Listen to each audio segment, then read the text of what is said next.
Bismillahirrahmanirrahim. Assalamualaikum warahmatullahi wabarakatuh. Rabbi shrahli sadri wa yassirli amri wahlul 'uqdatam min lisani yafqahu qawli. Raditu billahi rabba wa bil islami dinan wa bi Muhammadin nabiyya wa rasulah. Marilah kita panjatkan puja dan puji syukur atas kehadirat Allah Subhanahu wa taala yang masih memberikan kita nikmat kesehatan, nikmat kesempatan dan begitu pula nikmat belajar, sehingga pada saat ini kami masih bisa mempresentasikan makalah kami pada siang ini. Salawat serta salam tak lupa kita curahkan kepada baginda Rasulullah Muhammad sallallahu alaihi wasallam. Allahumma shalli wa sallim. Beliaulah pemimpin yang agung yang menjadi pedoman kita dalam hidup ini, baik dalam pendidikan maupun di luar dari pendidikan, dalam kehidupan sehari-hari kita. Baiklah, langsung saja. Jadi dalam makalah saya itu akan membahas apa sih yang dimaksud dengan emosi, apa saja macam-macam emosi, dan teori apa yang digunakan dalam memahami emosi. 1. Pengertian dan definisi emosi dalam psikologi. Nah, selain dipengaruhi oleh penginderaan atau persepsi dan pikiran, perilaku, manusia juga disertai oleh perasaan atau emosi. Nah, perasaan itu bisa menjadi positif maupun negatif. Perasaan senang atau tidak itulah yang selalu mewarnai perilaku kita sehari-hari. Warna afeksi inilah kadang-kadang kuat, kadang-kadang lemah. Maka perasaan-perasaan menjadi lebih mendalam, lebih luas dan lebih terarah, dan sudah mencapai tingkat biologi dan fisiologi saja. Nah, perasaan-perasaan seperti inilah yang disebut dengan emosi. Terus perbedaan antara perasaan dan emosi dapat dinyatakan dengan tegas karena keduanya merupakan sesuatu kelangsungan kualitatif yang tidak jelas batasnya. Jadi perasaan dengan emosi itu bisa dibedakan dengan kemudian perbedaan antara perasaan dan emosi dapat dinyatakan dengan tegas karena keduanya merupakan sesuatu kelangsungan kualitatif yang tidak jelas batasnya. Terus emosi banyak sekali jenisnya. Seringkali tidak ada keseragaman dalam memberi nama pada jenis emosi tertentu karena tergantung pada banyaknya faktor, reaksi fisiologi yang timbul, watak individu itu sendiri dan situasi sosial budaya setempat. Terus adapun emosi dalam psikologi itu sendiri adalah di mana pola reaksi kompleks yang melibatkan elemen pengalaman, perilaku dan fisiologis yang digunakan oleh seseorang untuk menangani masalah atau peristiwa penting yang dialaminya secara personal. Kualitas spesifik dari emosi misalnya ketakutan, rasa malu dan lain-lainnya. Ketakutan ditentukan oleh signifikan spesifik dari peristiwa tersebut atau seberapa penting peristiwa tersebut berpengaruh terhadap kita. Jadi mau dari ketakutan, mau rasa takut kah, rasa malu dan rasa-rasa lain itu akan membuat peristiwa penting tersebut berpengaruh pada diri kita sendiri. Nah, oleh karena itu dapat dipahami bahwa emosi adalah sesuatu majemuk sehingga tidak ada satupun definisi yang diterima secara universal. Studi tentang emosi ini tidak hanya dilakukan oleh ilmu psikologi, tetapi juga oleh ilmu sosiologi, neurologi, etika, dan filsafat. Jadi, kalau mau didefinisikan semuanya ini, emosi itu sebagai reaksi penilaian positif atau negatif yang kompleks dari sistem saraf seseorang. Jadi, agar ada satu pegangan kita dalam memahami emosi itu, yaitu emosi sebagai reaksi penilaian positif atau negatif yang kompleks dari sistem saraf seseorang terhadap rangsangan dari luar atau dari dalam, atau dari luar atau dari dalam dirinya sendiri itu. Jadi, definisi inilah menggambarkan bahwa emosi diawali dengan adanya suatu rangsangan baik dari luar maupun dari dalam diri kita sendiri. Terus daripada indera-indera kita, selanjutnya kita menafsirkan persepsi kita atas rangsangan itu sebagai suatu hal yang positif atau negatif, yang selanjutnya kita terjemahkan dalam respon-respon fisiologik dan motorik, dan pada saat itulah terjadi emosi. Jadi emosi itu ada yang menimbulkan positif dan negatif. Nah, itu terjadi karena dari kompleks sistem saraf kita sendiri, baik dari dalam luar diri kita atau dari dalam diri kita sendiri, dan nanti akan ditafsirkan persepsi itu atas rangsangan sebagai suatu hal yang positif atau negatif, yang selanjutnya itu akan diterjemahkan dalam respon-respon fisiologik dan motorik kita sendiri, sehingga itulah terjadi emosi. Selanjutnya saya kembalikan kepada pemateri kedua, silakan. Baik, terima kasih kepada presentator pertama. Saya akan melanjutkan bagian 2, yakni macam-macam emosi. Pada tahun 1980-an, psikologi Robert mengidentifikasikan 8 emosi dalam psikologi yang ia kelompokkan menjadi pasangan yang berlawanan, yakni ada senang dan sedih, marah dan takut, percaya dan jijik, terkejut dan berharap. Klarifikasi ini dikenal dengan roda emosi. Menurut Plutke, setiap emosi ini memiliki warna atau tema yang berbeda-beda dan bercampur, dapat menciptakan emosi yang baru, yang lebih kompleks. Sebuah studi baru dari Institute University of tahun 2004 menemukan bahwa alih-alih 6 mungkin hanya dapat 4 emosi dasar yang mudah dikenali, sebab studi tersebut menekankan bahwa kemarahan dan rasa jijik memiliki ekspresi wajah yang serupa. Begitu pula dengan rasa terkejut dan takut. Hal ini menunjukkan bahwa perbedaan antara emosi tersebut berdasarkan sosiologis yang bukan berdasarkan biologis. Nah, jadi emosi itu ada dua macam, yakni ada emosi positif dan negatif. Emosi dapat membuat kita menggapai puncak kegembiraan dan atau menggelamkan kita ke dalam keputusan yang dalam. Emosi-emosi yang menyenangkan atau yang sering juga disebut dengan emosi positif seperti gembira, penuh harapan, damai, kasih sayang, dan lain sebagainya, tidak terlalu banyak memberikan rangsangan dan juga tidak terlalu sedikit, sehingga dapat menjaga keseimbangan yang membuat organ-organ tubuh berfungsi dengan baik. Sedangkan emosi negatif dapat menimbulkan rasa takut, benci, dendam, putus asa, dan lain sebagainya. Emosi ini dapat memberikan rangsangan yang berlebihan pada berbagai organ tubuh, sehingga organ-organ tubuh tidak dapat berfungsi secara normal.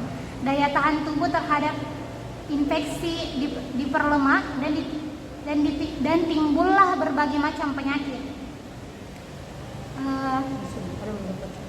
Ada beberapa contoh pengaruh emosi terhadap perilaku individu, yakni yang pertama, memperkuat semangat apabila orang merasa senang atau puas atas hasil yang telah dicapai.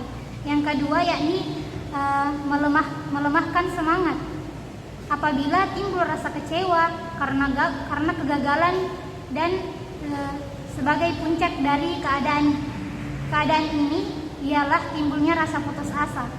Yang ketiga, yakni menghambat atau mengganggu kontraksi belajar apabila sedang mengalami emosi, dan bisa juga menimbulkan sikap gugup, nervous, ya, dan kegagapan dalam berbicara.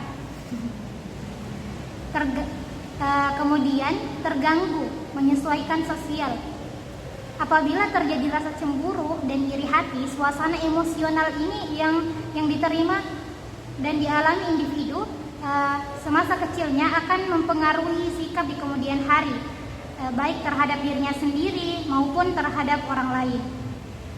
Baik, mungkin itu saja dari saya kembalikan kepada presentator. Selanjutnya, terima kasih dari pemateri kedua. Selanjutnya saya akan melanjutkan, yaitu teori psikologi emosi. Nah, ada dua macam pendapat tentang terjadinya emosi, yaitu pendapat nativistik atau emosi adalah bawaan, dan yang kedua pendapat empirik, emosi adalah hasil belajar atau pengalaman. Salah satu penganut paham nativistik yang selanjutnya, terima kasih dari pemateri kedua. Selanjutnya saya akan melanjutkan, yaitu teori psikologi emosi. Nah, ada dua macam pendapat tentang terjadinya emosi, yaitu pendapat nativistik atau emosi adalah bawaan, dan yang kedua pendapat empirik, emosi adalah hasil belajar atau pengalaman. Salah satu penganut paham nativistik yang termasuk paling awal mengemukakan teori emosinya adalah René Descartes, yaitu pada tahun 1596 sampai 1650. Nah, menurut Descartes, sejak lahir manusia mempunyai 6 emosi dasar, yaitu cinta, kegembiraan, keinginan, benci, sedih, dan kagum. Nah, salah satu argumentasi yang melandasi teori-teori nativistik ini adalah bahwa ekspresi emosi pada dasarnya sama saja antara hewan, manusia, anak kecil, dan maupun orang dewasa. Nah, untuk lebih memahami definisi emosi, ada baiknya kita memiliki teori-teori emosi menurut para ahli. Yang pertama yaitu teori facial atau feedback. Nah, teori ini menyatakan bahwa ekspresi wajah sangat penting untuk mengalami emosi dalam psikologi. Teori ini merujuk pada pernyataan Charles Darwin dan William James, di mana yaitu ekspresi wajah memengaruhi emosi, bukan sebagai respon terhadap emosi. Teori ini menyatakan bahwa emosi secara langsung terkait dengan perubahan fisik pada otot wajah. Nah, dengan demikian seseorang yang memaksakan diri untuk tersenyum akan lebih bahagia daripada seseorang yang mengerutkan dahi. Terus teori selanjutnya yaitu teori James Lange, di mana teori James ini adalah salah satu teori emosi paling awal dari psikologi modern. Teori ini dikembangkan oleh William James dan Carl Lange pada abad ke-19. Teori tersebut berhipotesis bahwa rangsangan fisiologis atau rangsangan menyebabkan sistem saraf otonom bereaksi yang ada gilirannya menyebabkan individu mengalami emosi. Selanjutnya, reaksi sistem saraf ini dapat berupa detak jantung cepat, otot tegang, berkeringat, dan banyak lagi. Menurut teori ini, respon fisiologis datang sebelum perilaku emosional. Seiring berjalannya waktu, teori James Lange telah ditentang dan diperluas dalam teori-teori lain, sehingga didapatkan kesimpulan bahwa emosi adalah campuran dari respon fisiologis dan psikologis. Baik, selanjutnya saya serahkan kembali ke pemateri selanjutnya. Oke, baik, saya akan melanjutkan materinya, yakni teori Cannon-Bain. Teori ini dikembangkan oleh Walter Cannon dan Kilpinger pada tahun 1920-an untuk menyangkal teori James Lange. Teori ini mengatakan bahwa perubahan tubuh dan emosi terjadi secara bersamaan, bukan satu demi satu. Teori ini didukung oleh ilmu neurobiologis yang mengatakan bahwa begitu peristiwa yang merangsang terdeteksi, informasi tersebut diteruskan ke amigdala dan konteks otak pada saat yang bersamaan. Berikutnya yakni teori Staker-Singer. Yakni teori ini dikembangkan oleh Stanley dan Jerome. Teori ini memperkenalkan elemen penalaran ke dalam proses emosi dan psikologi. Terdapat bahwa ketika kita mengalami suatu peristiwa yang menyebabkan rangsangan psikologis, kita mencoba mencari alasan untuk rangsangan tersebut, sehingga barulah kemudian bisa dikatakan bahwa kita mengalami emosi tersebut. Yang berikutnya yakni teori kognitif. Teori ini dipelopori oleh Richard Lazarus. Menurut teori ini, proses berpikir harus terjadi sebelum mengalami emosi. Dengan demikian, seseorang pertama-tama akan seorang pertama-tama akan menangkap rangsangan atau stimulus dari luar. Setelah itu ada proses berpikir sehingga secara bersamaan akan mematik respon psikologis dan emosi. Orang-orang yang memiliki kecerdasan emosional membuka diri terhadap pengalaman emosional positif dan negatif, mengidentifikasi dan mengkomunikasikannya dengan tepat. Orang yang cerdas juga secara emosional dapat menggunakan pemahaman mereka tentang emosi mereka dan orang lain untuk bergerak menuju pertumbuhan pribadi dan sosial. Sedangkan orang-orang yang memiliki kecerdasan emosional rendah mungkin tidak dapat memahaminya dan mengendalikan emosi mereka. Misalnya dengan katarsis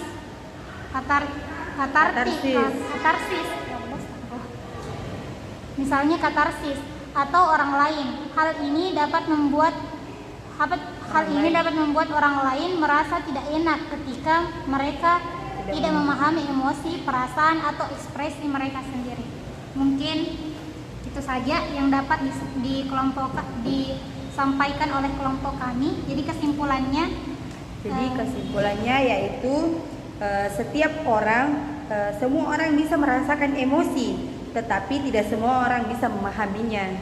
Terus orang yang bisa memahami emosi dalam psikologi orang lain dan dirinya sendiri serta memberikan respon yang tepat sesuai dengan keadaan yang dibutuhkan disebut orang yang memiliki kematangan emosi. Jadi orang yang memahami emosi orang lain dan memahami emosinya sendiri itu berarti itu orang adalah sudah memahami, memiliki kematangan dalam emosi. Baiklah, itulah tadi presentasi dari kami kelompok 8. Lebih dan kurangnya mohon dimaafkan. Jika ada kesalahan dan kata itu datangnya dari kami berdua, dan jika ada kebenaran itu datangnya dari Allah Subhanahu wa taala. Baiklah, kami pamit undur diri. Billahi fi sabilil haq fastabiqul khairat. Assalamualaikum warahmatullahi wabarakatuh.